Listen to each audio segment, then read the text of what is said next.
Tumetoka Butembo kwa ajili ya kukuya kutenir wazalendo na polisi. Hapa tunafurahia kutenir wa polisi kupiga mikono.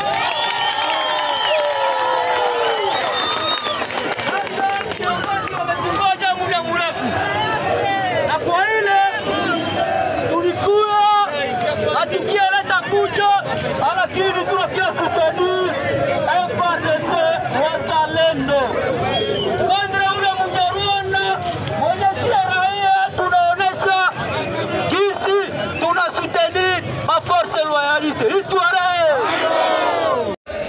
Dans la ville de Bukavu, en province du Sud Kivu, la société civile en collaboration avec les gouverneurs des provinces et son gouvernement ainsi que l'archidiocèse de Bukavu ont procédé à la réalisation d'une marche pacifique pour dire non à la violence et aussi à la guerre à l'est de la République démocratique du Congo. Nous sommes en direct et la PNL RDC ASBL a pris part à cette dite marche pour dire non à la violence et aussi à la guerre.